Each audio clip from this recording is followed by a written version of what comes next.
G'day everyone, we're going to have a look at the AudioBox 96 Studio from PreSonus. This is basically a complete kit to get you started in recording.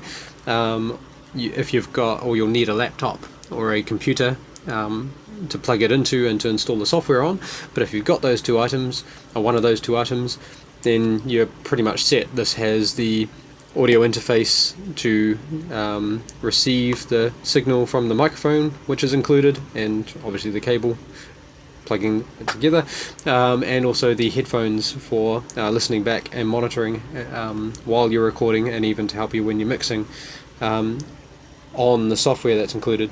So it includes basically the whole lot, what you need to get started and get going, which is fantastic.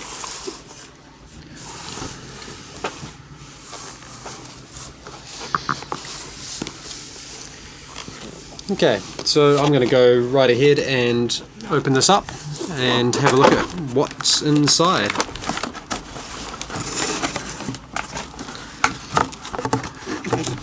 So we've got some instruction manuals and some stickers, which are of course very important to read and have a look at.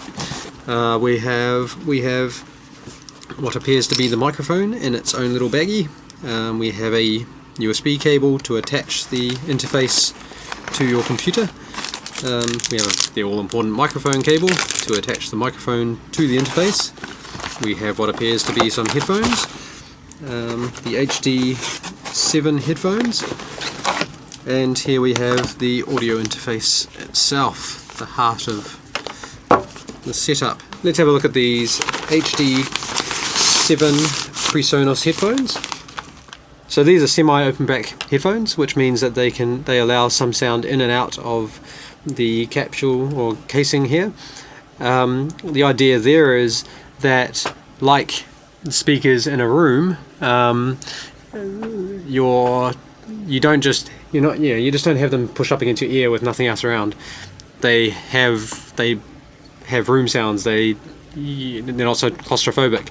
The idea of an open back headphone is that it helps bring you closer to that sound or that experience, which is a more natural experience for listening to sound. They will bleed sound, so if you've got a loud click track going on in here and you're doing some recording of guitar tracks, then you're going to be cook, that sound's going to come through and the microphone's going to pick it up.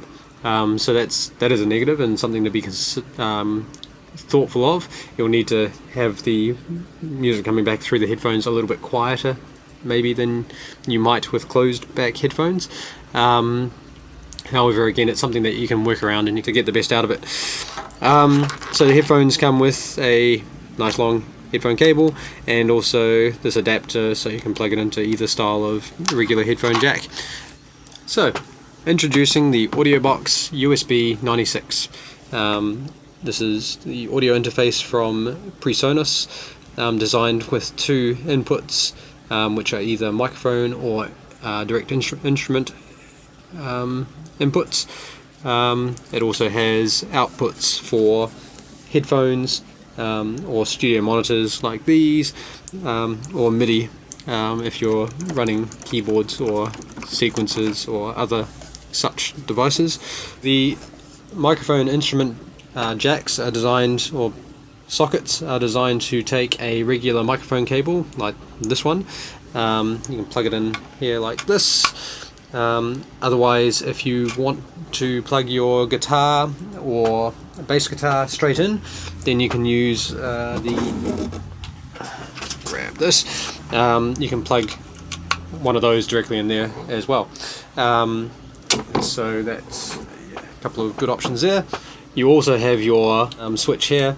This is if you're plugging a microphone like a large diaphragm condenser or a condenser microphone, or a microphone that requires phantom power.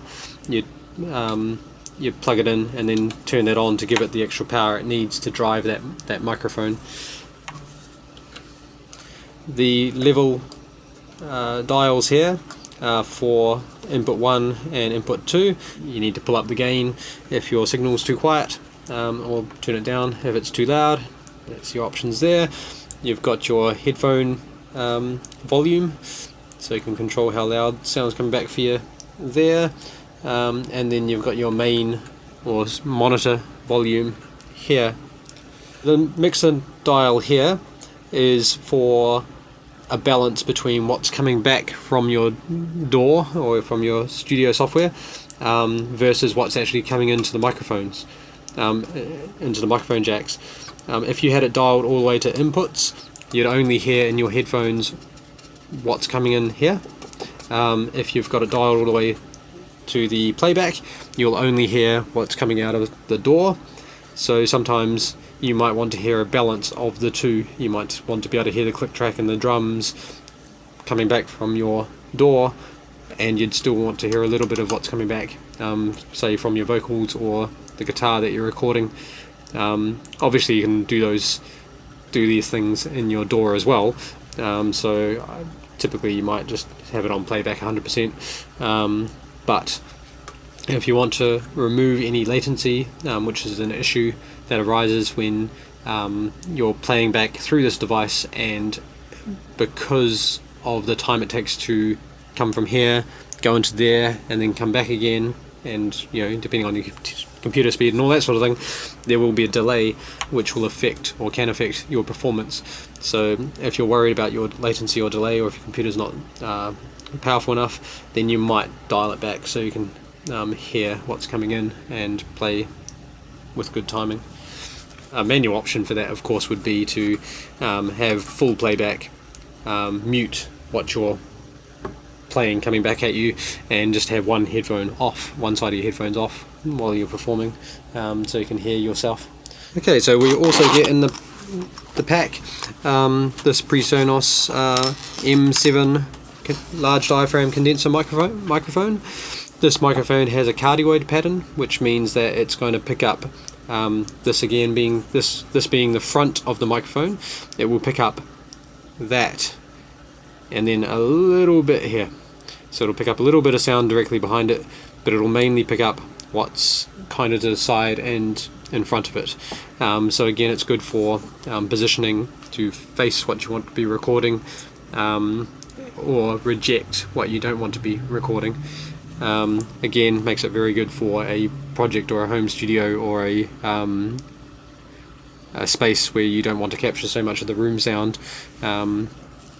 or sound of a computer whirring and that sort of thing. The microphone comes with its accessories, of course, to attach to a microphone stand, and in this pack it comes with a microphone cable, as you see here, and yeah, you just obviously plug your microphone cable in there, and then you plug this end into your interface, turn it on, place it, and start recording.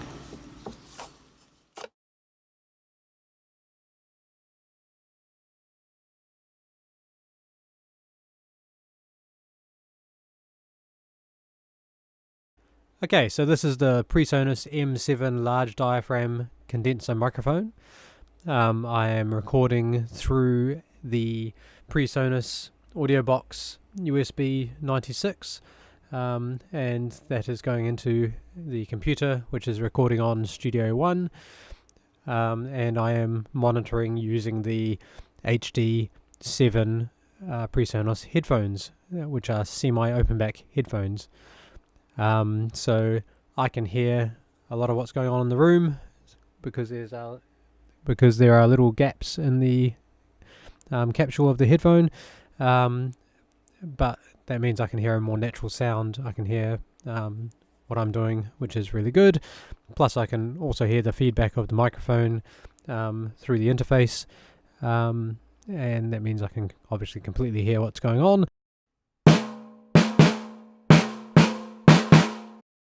Now this microphone is a large diaphragm condenser, which means that it's very sensitive, it picks up a nice broad range of frequencies, and is a very nice and sensitive microphone. It also means that it will pick up a lot of the room sounds as well, and detail, which is good when you're recording acoustic instruments like a guitar and drums.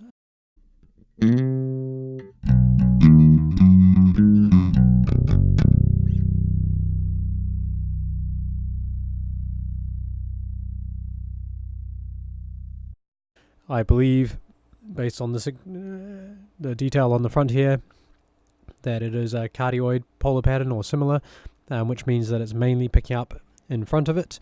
So let's look around or move around and see what it's going to pick up, and if it keeps on picking me up when I'm moving around it towards the back and back to the front again. So yes, so that definitely did lose sound at the back. So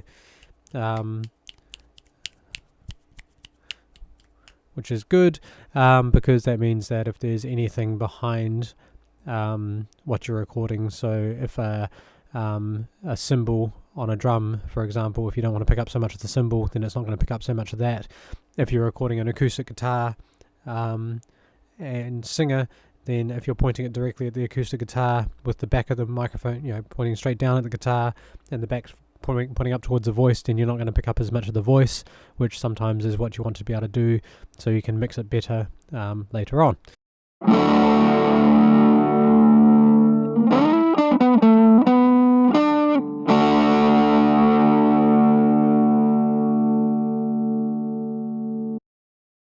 Now, if you are recording vocals in a studio, it is pretty much always recommended to consider using a pop filter.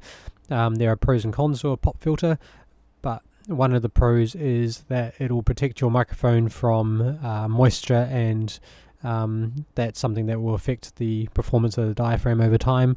It'll also reduce the pip pip sounds and the bursts of air that go into the diaphragm that cause problems.